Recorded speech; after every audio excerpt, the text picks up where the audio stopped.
We Good can welcome morning. to my garden. Good morning, the 6-time world champion, the How are you? legend of 250. The bells are ringing in celebration of Max coming online on Instagram. Max, how lovely to have you in our breakfast club this morning. Good morning. How are you? What a pleasure. I'm very well, thank you. I'm here. I'm here at home and like everyone. And first time I do something in the breakfast for in the morning. I Some know. live. It's the really first time. So I and must it's tell good. everybody, Max, that I messaged Max the other day. Someone sent me a sort of paparazzi picture of when I interviewed you. Do you remember, for Superbike? And we climbed up Yes, on the hospitality thing, and someone I was taking do. I pictures. do. I do.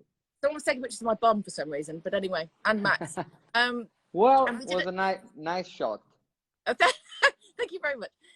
We did a lovely interview on there, and I kind of posted it, and I sent Max a message saying, hey, do you fancy coming in the club? Because I saw that you do quite a lot of stuff actually live on Instagram, don't you? And you Yeah. very kindly said, yes, what time? And I said 10 o'clock, and I think you thought it might be UK time. So you said, my time? And I went, no, yeah, 10 o'clock this time here. So this is an Yes. early start for you. Then what time do you normally get up? No, normally like 8 o'clock normally, but Okay. yeah, but during the night, watching the TV, Netflix, and so sometime I'm going late, just to see some program. But it's okay. Today was fine. No problem. How are you? Netflix. Sorry, you just clicked out there, Max. Hold on. Have we lost Max's audio? Slightly. No, he's back, I I think. think you're back. Yeah. Yeah, oh good, okay. I'm having a quick look at you on my slightly delayed phone, and I can see your glorious sunflower wallpaper behind you that's making quite a splash on Yeah. Instagram. And I know you had a chat with us on BT Sport, didn't you, a couple of weeks ago, and everybody was talking about your wallpaper, which is how it goes, really, isn't it? Yeah. Max? Yeah. Yeah, no. Last night I spoke at length with Colin Edwards on what we call the Supper Club, and he told me this story, and I don't know whether you actually know that this happened, but he said that I could ask you because they covered it up as a secret away from you. But apparently years ago in Mugello, I think it was, do you remember you used to drive around in a little smart car that was all Yes. fully logoed up with your number 3 and the yellow and everything? Yeah, it was a normal smart, just with some painted because the Fun Club makes some special painted. Yeah. Yeah. Did you ever notice like that car felt or looked any different at any stage? I thought that, I was thinking that during the night some mosquito came and scratched some part of the car, but I was wondering what happened, but then someone told me, and I Okay. was yes, I was surprised. Yeah, you know the story. I do. Do you want to tell the story? Well, I just found out the car, a little bit not destroyed but scratched, Yeah. and I think during the night I was calling, and I think Gary McCoy, some other people. And I don't. Curtis. Yeah, they want to make the car. They want to pick it up and make on the side. I don't know for which reason. Maybe they was a little drunk. I don't know. Yeah. Maybe it was kind of how you said challenge. Yeah, maybe. Huh? Yeah. That's the story. I don't know. You know better than me. Well, last night, Colin, I'd never heard this story, but Colin said that, yes, in Mugello, they'd obviously had a few beers and Curtis Roberts was leading the way, and they thought it would be nice to get your car and just put it to sleep on its side. So they Yes. rocked it, and then when it went over, instead of how they thought for some reason that it would just gently go onto its side, obviously it smacked down and smashed and scratched and everything. And Colin ran back to his motorhome, and Alicia was calling him all kinds of names, saying what an idiot he was. And they had to quickly get it fixed. And I think Fausto Grassini may have been involved as well in helping, and Erta were helping as well. And they tried to fix it the best they could. Colin said, I'm going to pay for everything. I'm the a-hole that did it. So they tried to sort all the paintwork out and everything Yeah. before I you just know knew. that. Yeah. At that time, my motorhome drivers, you know, went to the IRTA and explained this, and IRTA said, "No, no, we're gonna take care, blah blah blah," and then they fix it in somehow. But it was okay. Crazy You know, times. yeah, it's okay. Well, Yeah. it's something that you don't expect anyway in the paddock, but you know, They, when you are riders, anything can happen. well, they could be a bit wild, that bunch, actually, couldn't they? They probably were the wild boys, the bad boys of the paddock. Am I right in thinking I'm speaking to you 20 minutes down the road in Monaco today? Is that where you are? Is that where you're locked Yeah, down? yeah, I'm here. You know, today is you're not so far from here, right? I'm literally a neighbour, Max. Oh, You've never you know, been. You never write. today, You never send flowers. but today is the first day after what 4 or 5, and it's fantastic, sunny and incredible, eh? Yeah, it's beautiful. And the interesting thing is actually in the UK, where a lot of people are watching from, they've had this glorious, almost pre-summer. They've had sunny days every day, which is nice, isn't it? Ah, Because they're all locked down and they can get out a little bit in the sunshine. So so that's, why you choose what Menton? You're in Menton? yep, I'm in Menton. Why you choose Menton? You like it? Because well, I do like it here. I am a UK resident still, but got a house here that I spend my spare time in. And yeah, I love it here, and actually couldn't afford it in Monaco, to be quite frank, Max. But in Monaco, you never have a garden like you are. That's right. There is That's no right. garden. There is nothing here. So only building, and so I think you're better than me. Clever Uh, girl. Oh, well, you know, if somebody would have told me, you would have said that years ago, I would have taken it. But it's very beautiful. I'm very lucky, Max, that I've got this garden and lots of nature surrounding me, and Very that's what nice. that's where I love to be. Thank you. You must come up for a barbecue in the summer. How about Why that? not? Why Why not? not? Why Yeah, not? I can exactly. bring some nice wine. Oh, Max, yes, this is happening. It's like look, this is like Babe Station happening all over. Max, let's Yeah. just talk a little bit about your career, because I mean, it's extraordinary, really. Sort of almost 25 years top flight racing, um, you know, globally. And it happened very quickly, though, didn't it? Because you wanted to be a footballer when you were growing up. I mean, you're a really talented footballer. Yeah, I was 18 when uh, I discovered some passion for the motorcycle. So basically, before that, I was only play football. When I was 5, 6, all you know, I graduate to all the you know the, the class, Mm. and then I wasn't a professional, but that was my main goal, you know, to be a football player. When I discovered motorcycle, it was like bang, you know, anything was really going into this world, and but basically I start, and the way I start right away, the second year I start to, you know, be winning every race, everywhere we go, and then step by step to the next championship, but always with success, and everything was coming kind of easy, but so we didn't know why. And then I debuted in the world, you know, the major class. It was a 250, Hmm. where I was still in European Championship, and I was in the point every time. So now with a good bike. So and immediately Aprilia put me on the contract, and still I am. Yes, of course. uh, yes, and then my career started from there. Basically, I was uh, motorcycle rider for accident, because really I come from nowhere. So But you could also look at it and say it was meant to be.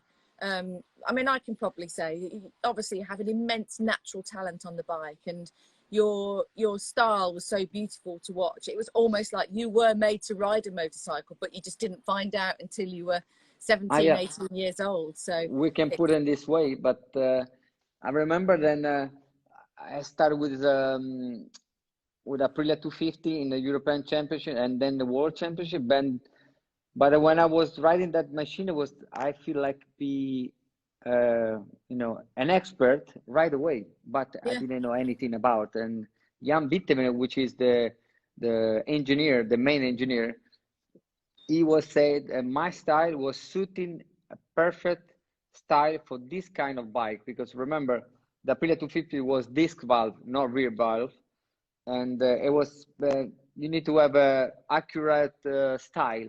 because if not, you had a problem with the piston. It was big mess long time ago.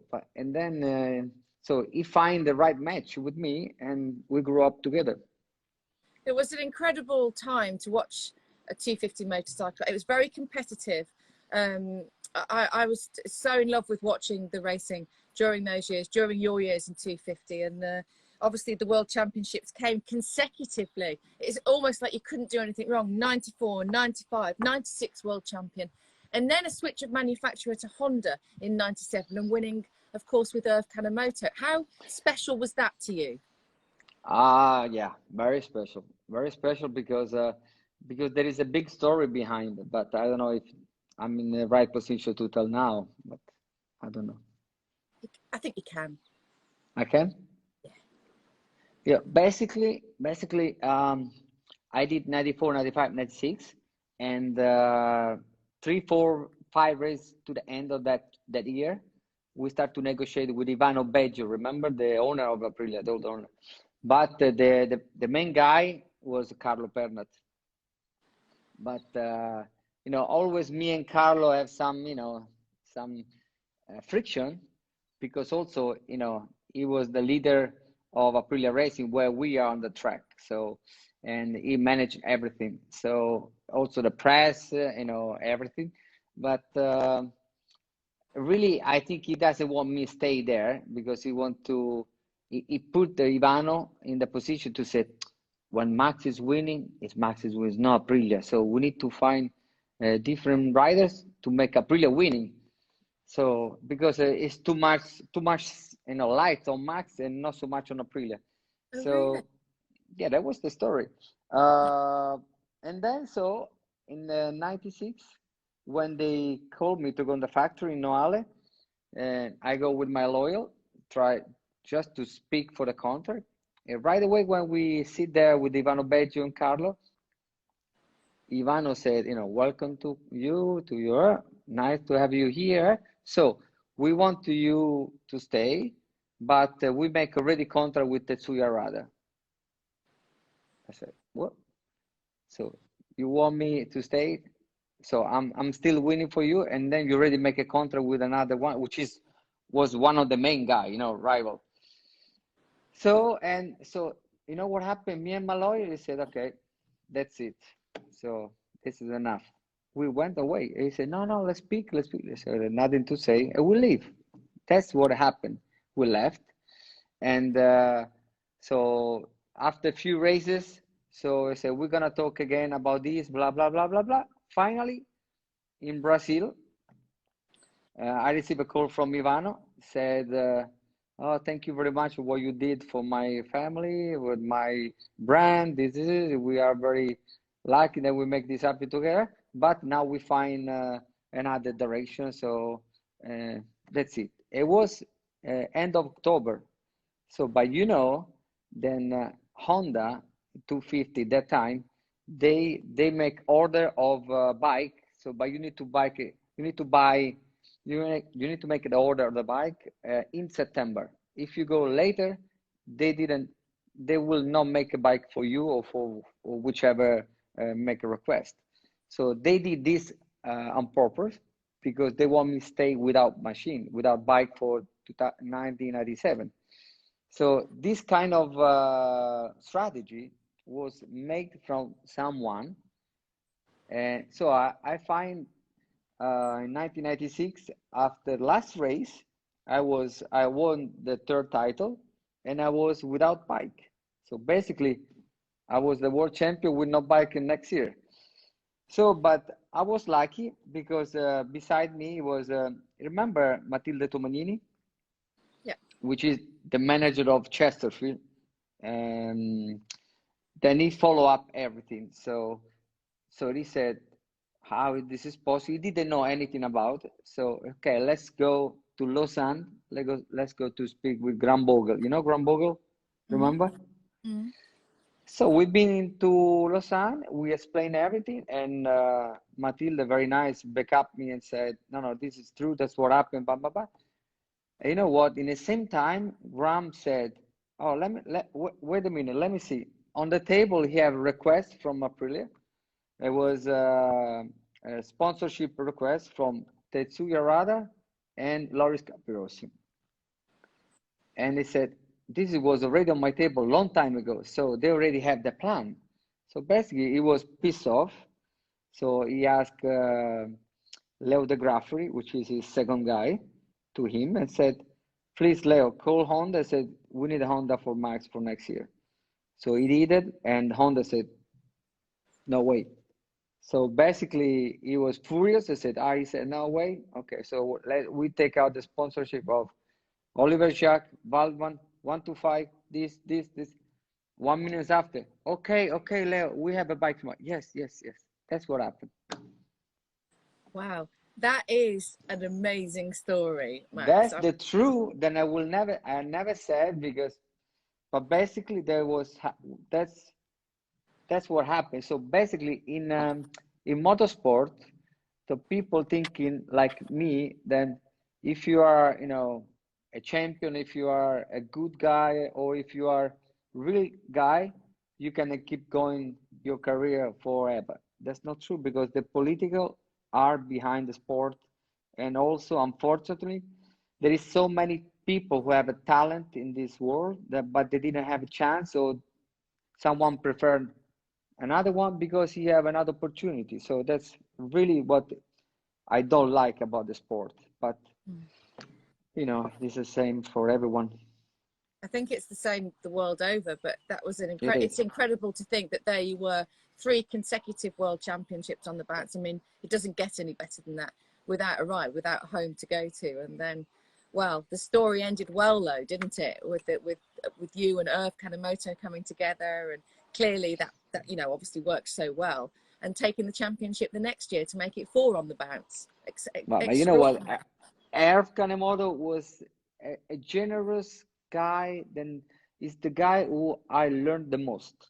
Unbelievable human being, and he will give everything to you just to make it happen. So when I speak at that 93 and 97 and 98, I was with her, and when I still remember that year, I have the tears of my eyes. He's so fantastic man, and he teach me a lot. With the way he see racing, and he understand when you are in the way to understand technical things, but when you are don't, he doesn't force you to do things, but he said, what do you think is better if let's make a double check, or let's do this again. So he make you in a nice way to understand things. So it's pretty, I would say he's a genius. Yeah, like, and actually almost like an angel for you at that time. I have to say yes. Yeah. I have to say yes. So Max, would that be your favourite championship? Were those some of your favourite memories that year of your whole career? Well, I have to say, my dream was to become a champion. So I start in 250 class, and when I did it in 1994 in Barcelona, that was the best things can happen to me and to the people who was around me. So basically, not only myself, the factory I was involved, that year Aprilia, and the cool thing is that we make this happen together for the first time ever. So I just bounced in the right moment and the right time. So and from there on, we start to make the mito of the Aprilia 250. And then they won with Max Biaggi, with Rossi, with Capirossi. So not only me, then become bigger.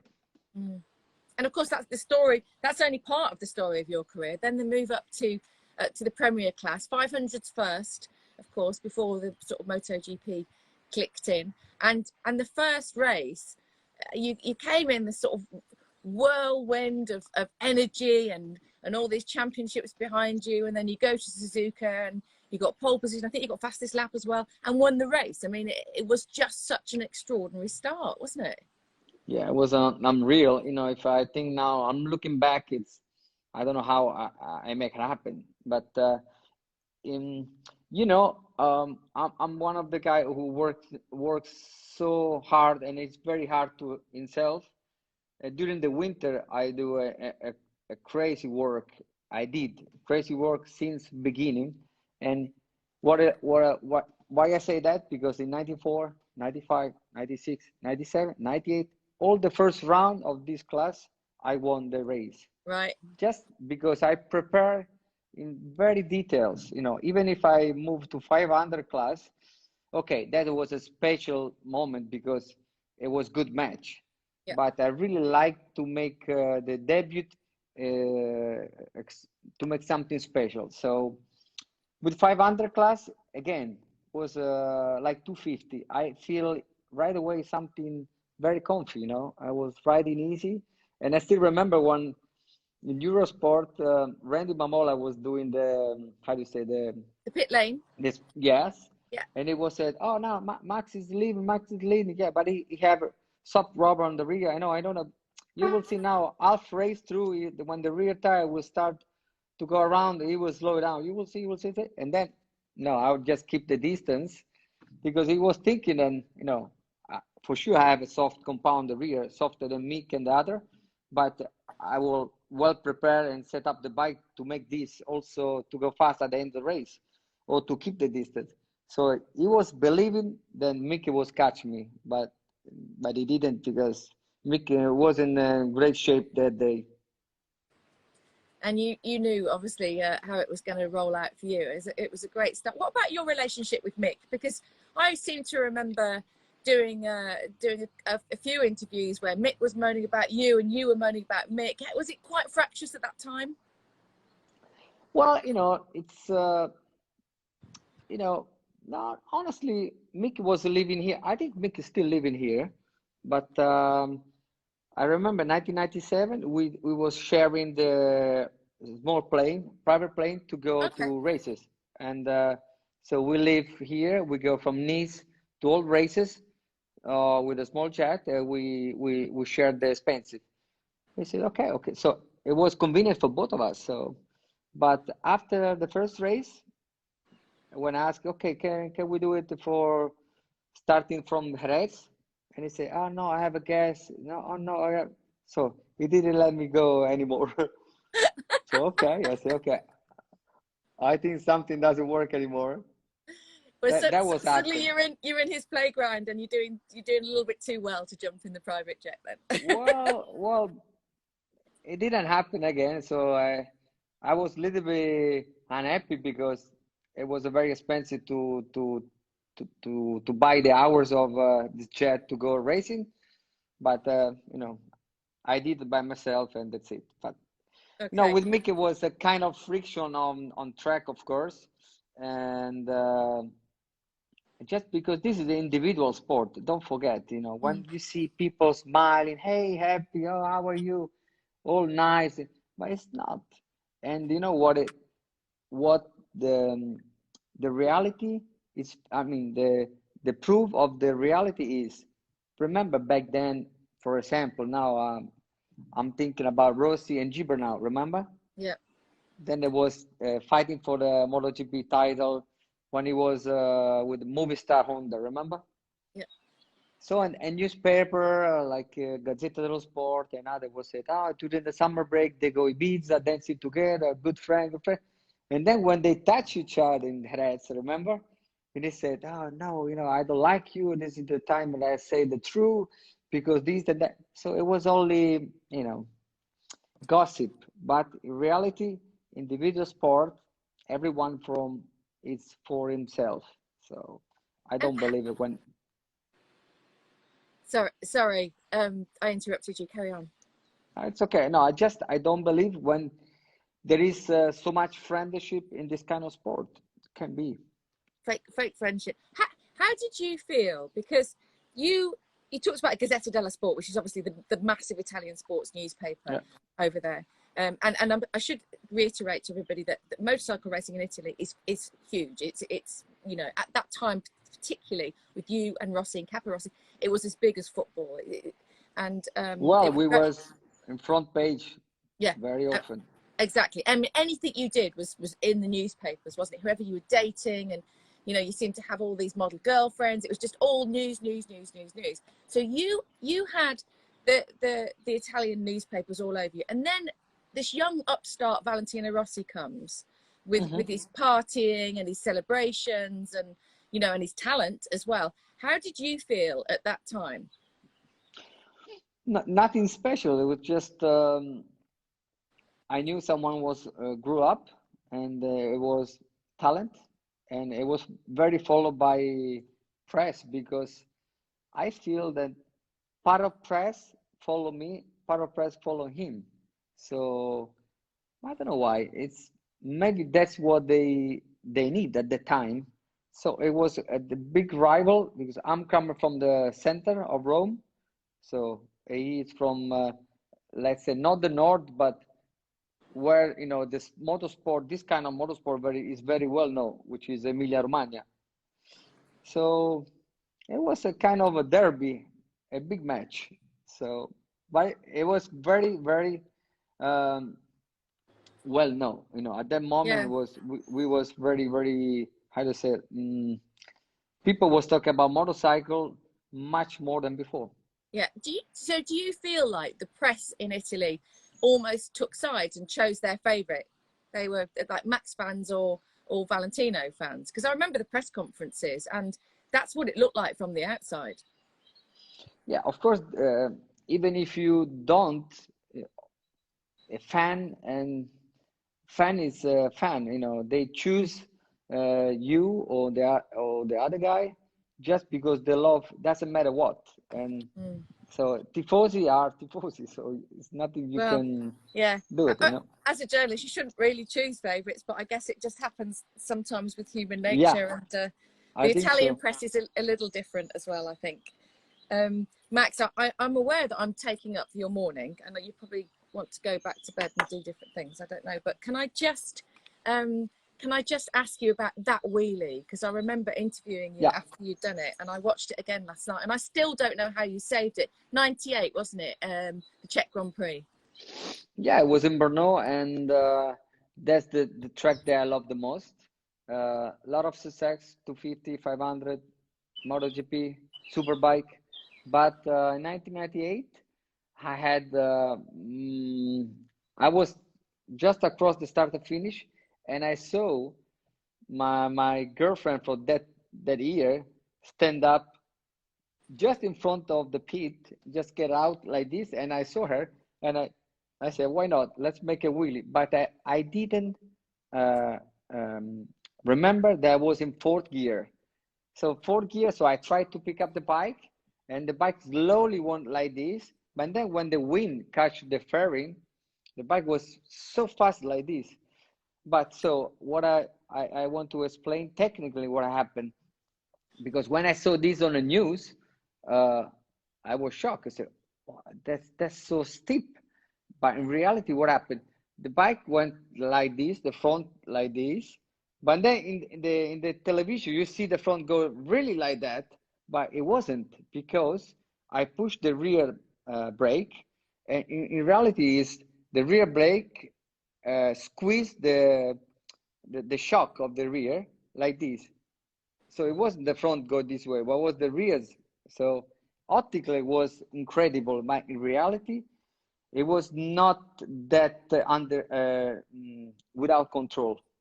So you know, I don't know if I explained well, but by me pressure the rear brake so hard, I make a pressure on the rear shock, and the front went up more. But in reality, it was already under control, because I brake already early. So optic, when I saw in TV, was scared me, but in reality I wasn't scared. So I have to say that I will never do it again, because I don't know even how I did it, but it was crazy. Watching that, it was crazy.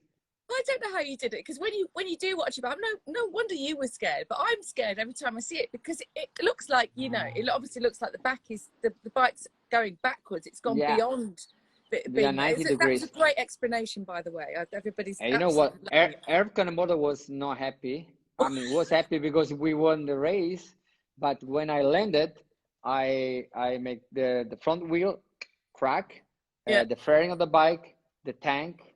I destroyed half bike with that wheeling, so he wasn't happy. It's a fantastic story. You're full of fantastic stories, of course, in your esteemed career, and I absolutely, it's just such a joy to talk to you. You're I did want to ask you about you had to take a sabbatical. This is what I find quite interesting about your career, in 2006, because Yes. it was a mess, and to come back from that must have been really difficult. Can you just talk me through your mindset that year? Yeah, again, 2005, I didn't find the seat in MotoGP. I mean, the seat that can suit me. I was already always in the top team, factory team or top team, and I had the possibility to stay with a private team, but again, means not competing for the top 3 or top 4 guys all the time. So already my motivation went really down. So I decided to stay 1 year just behind the scene, just stay home. And I was doing training very hard, that year. Finally, Suzuki came to me for, to let me debut in a Superbike. So at the first time, I wasn't so interesting, but then I said, okay, maybe it's time for me to change the field and try something different. So basically, we've been testing. I remember in the manicure, and I find the bike really heavy, and it's production machine different. Yeah. But the reaction of the machine was so smooth and so slow. Then I feel like well prepared, too much, even more prepared than what it is the bike. So I said, okay, very interesting. Let's test again. And basically, we debuted in 2007 Qatar. Again, we tried to make everything smooth and perfect with Bata, and I choose Guidotti, which is a very good team crew, and we won there. So right away, so it was great emotion.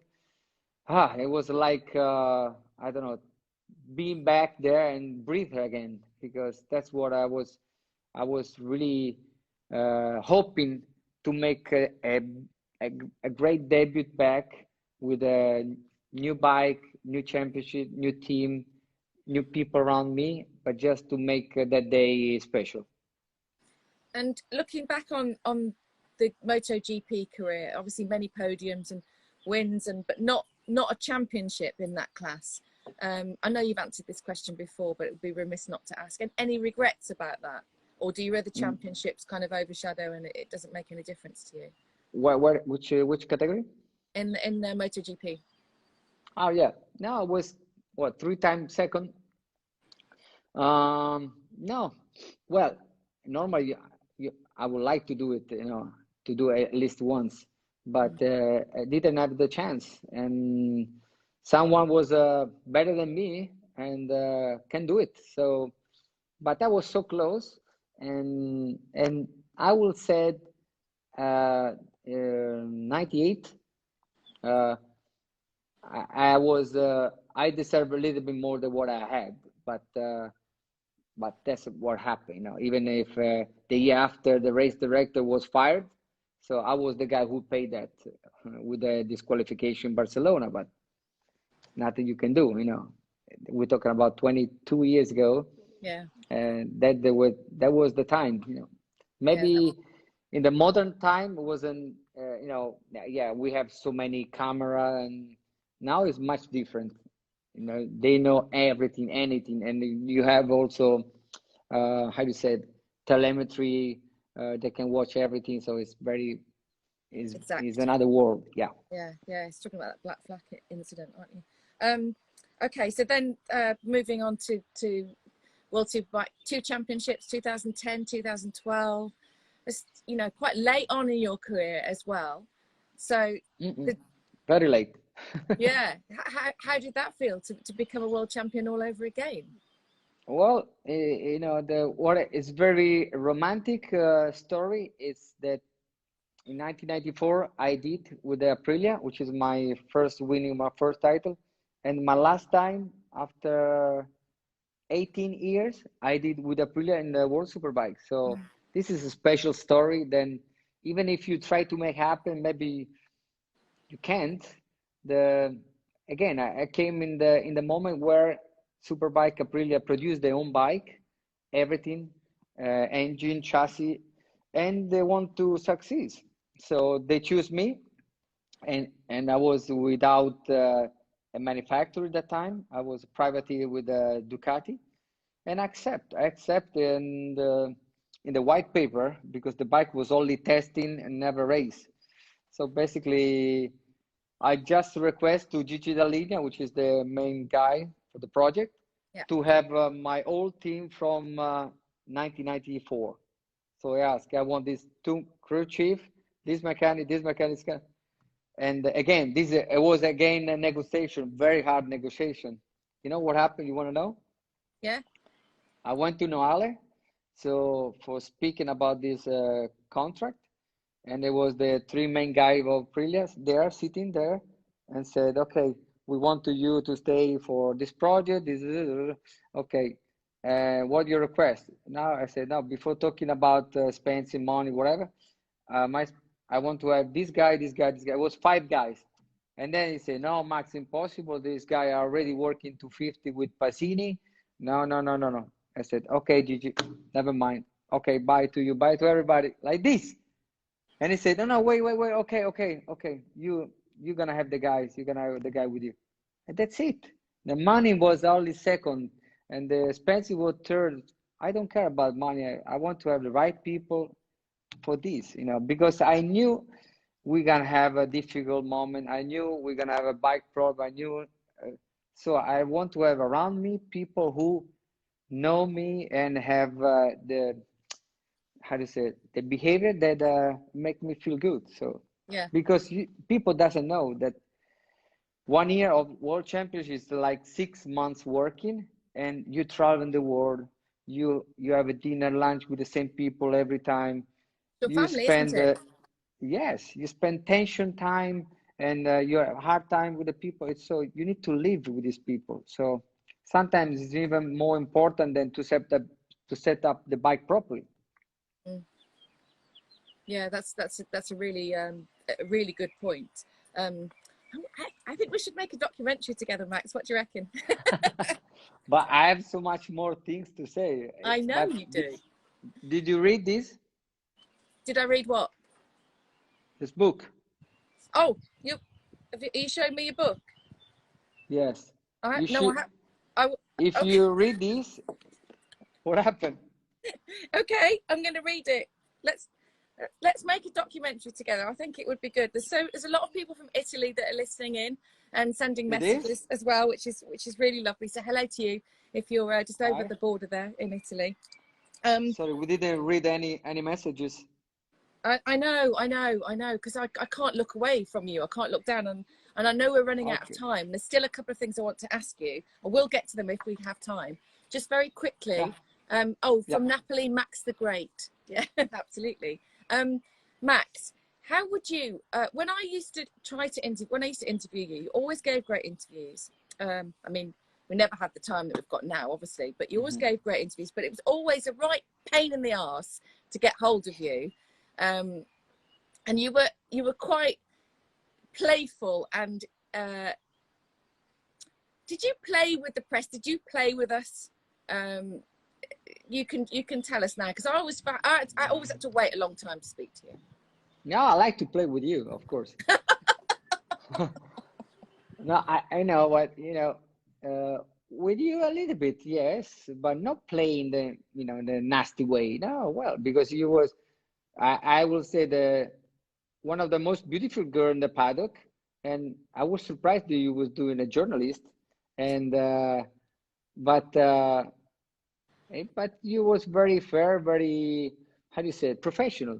So I think if you were Italian, maybe you never be that professional. Oh, But lucky you, you're English, so and so I was surprised, you know, and it's very difficult for me to speak about motorcycle, about what I was doing there, and so I don't see in the um, surround me that I was in the right moment to speak with you, you know, and so and also you was very direct. I remember you go straight to the point. I remember very well. So this make me feel uncomfortable sometimes, but I'll always answer to you when you give me come close to make me a question. yeah, you did. You were very. I mean, you were always a very good interviewee. I'm just going to paraphrase what you're saying there, and I understand what you're saying because I was, I think, the first female journalist in the world to come into MotoGP I think so. and interview. So it was strange, wasn't it? I mean, people now be like, oh, you know, because it was a girl, it was weird. It was weird because there hadn't It been was. any other women before. So I do kind of get what you're saying. I had quite a tough time actually, but I will say I think so. I can imagine. Old man, of yeah, course. yeah, exactly. But for me, the satisfying thing was always to get a good interview, and you know, you always delivered the good interview, even if you were pouring a bottle of water down my legs at the time or whatever was going on. It was of the time of the 90s. How would Yeah, you? but also this is the proof then you 20, 30 years ago, you had the passion of this because you're still doing what you like it. So it was not, I will say, some trampoline to go somewhere else. You know, it was really you do what you like. You what you know your passion is. So while in other case, people was doing this or someone can do this to go to find this, to find that, you know what I mean. So Yeah, I do. that's why when this morning, yesterday you said, let's make this interview live. I said, why not? Sure. That's Thank here you. I am. Thank you very much. All right.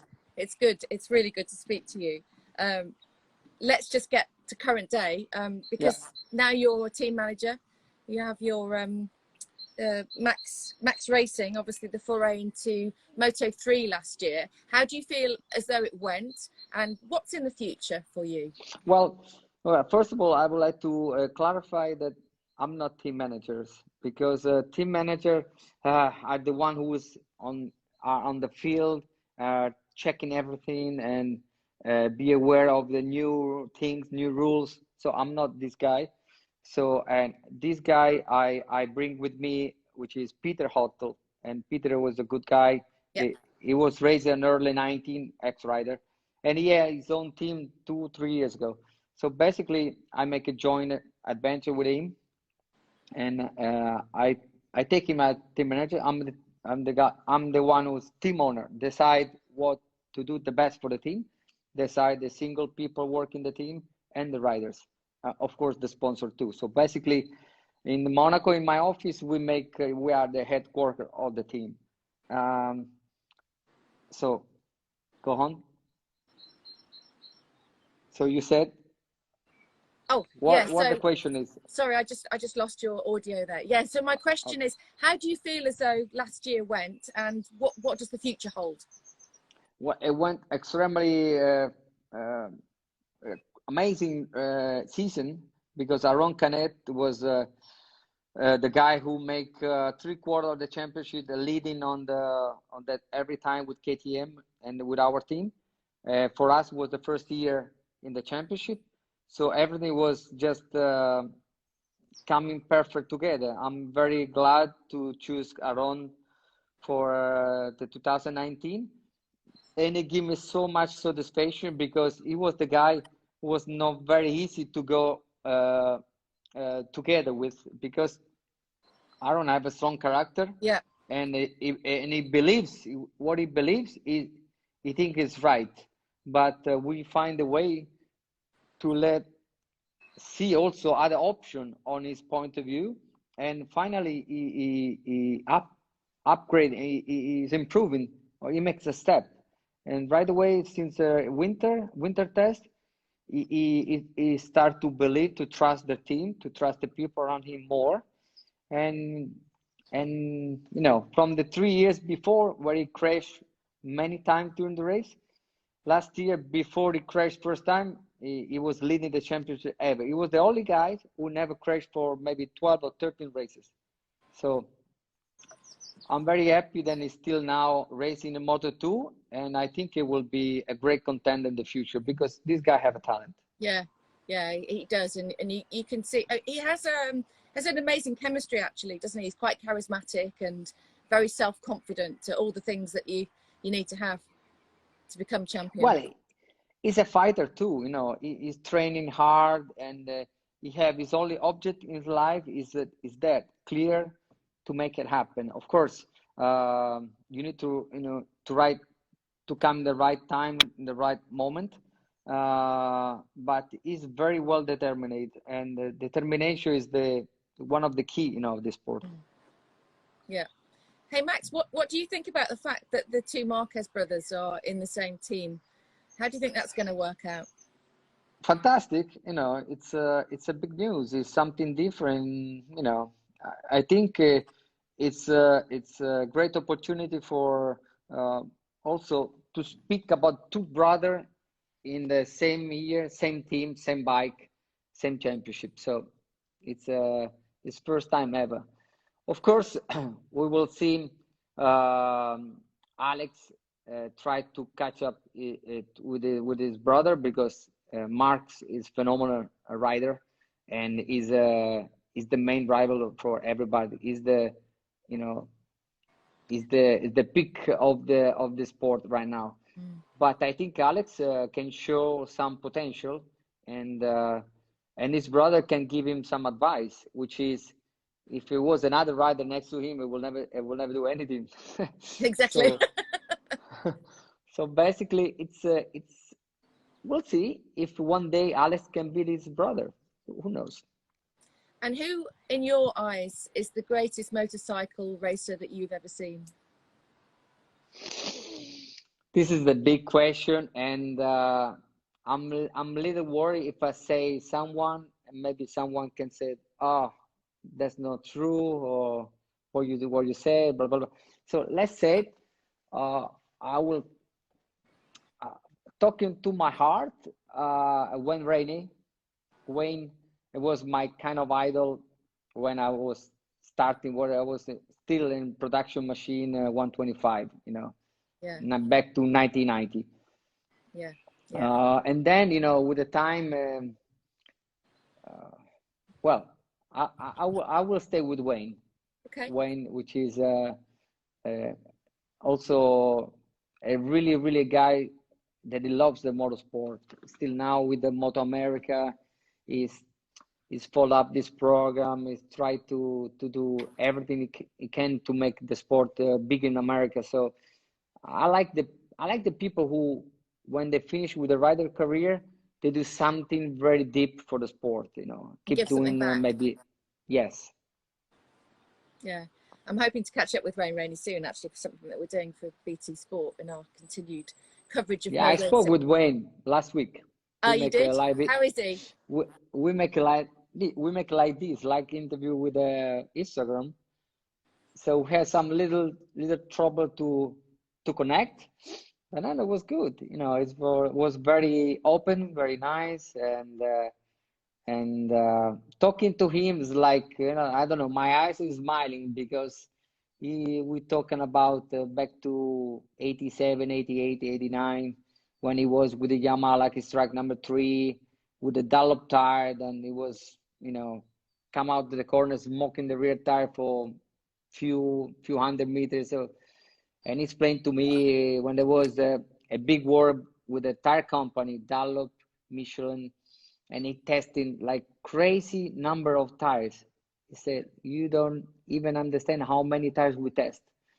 And I admit to him that time I like the most, because I like to see also competition of every single details, suspension, tires, manufacturer of bikes, that is more interesting to the guy who like technical stuff. So he was thinking the same, but you know, for this kind of era where everyone is looking for the economic side, you must have a single manufacturer of tires. You must have this and that to, you know, to keep the expensive, you know. Yeah, yeah. Max, we're running out of time. I'm being given a flag. This is the longest Yeah, club we've done. But when I say like this, you don't notice my fingers. I'm not. I can't actually see you unless I pick up my phone. What are you doing? What about my finger? You never say rider's finger. This. Oh yeah. Oh yeah. Yeah. Wow, little fingers. Jeremy McWilliams has got a bit missing off his finger. I think Many. You've all got your injuries, haven't you? And your war wounds to show for all the work that you've done out there on track and the amazing entertainment that you've provided us motorcycle fans over the years, and the stories that you bring now. I mean, honestly, the hairs on my arms have been standing up while you've been explaining some of those stories. And when you start to talk about Wayne Rainey again, the hairs go up. And it's really great to be able to connect like this, isn't it, on Instagram? And the technology is wonderful at these times where we're all locked in, unprecedented times. It's been sorry, also to explain that I'm still a big fan of motorcycle. Here we are, you see, she's sleeping over there. Oh, you flipped see? What am I? Hang on, Yeah. I've got a slight delay on my phone. I'm so sorry. It's a bit disjointed. This is the 500 Yamaha is over there sleeping. Oh, you see, cover it? Look at that! Look at that! She's sleeping over there all the time in front of me. That's the best thing to be locked down with, isn't it? Yeah, I'll show you. You know, because this year was the year with Carlos Checa. Yeah. Remember? Yes, of course. So I just, yes, that's the bike. And you know, Michelin makes special tire for me, look. Remember, they do double compound with a different color, so they put the name, you know, the second of 2001, yes. Okay, I just show you something different. Oh, this is so incredible. I've got so much love for you right now, Max Biaggi. This is extraordinary. It makes up for all those times that you were a bloody pain in the arse. Yeah, we were young. We were young. And this is the greatest breakfast ever. That was wonderful, revealing your bike under those covers. Thank you so much from the bottom of my heart for your time this morning. I actually think that's one of the most lovely interviews that I've ever had the pleasure of doing. So big kiss to you and your family. Thank you so much, Max. Thank you. Stay well. Ciao, Suzi. Ciao to everyone. Ciao. Thank you. Ciao. Ciao. Guys, we've got literally seconds left, I think, before our broadcast will cut off. I hope that you enjoyed that. We'll be back tomorrow morning with James Toseland. I'm blown away by that interview, absolutely blown away. I don't say that very often in my career, but how extraordinary was that? I hope we've lightened your lockdown, and join us tomorrow at 9 o'clock. Thank you very much, and lots of love to all you motorcycle fans out there. The greatest sport in the world.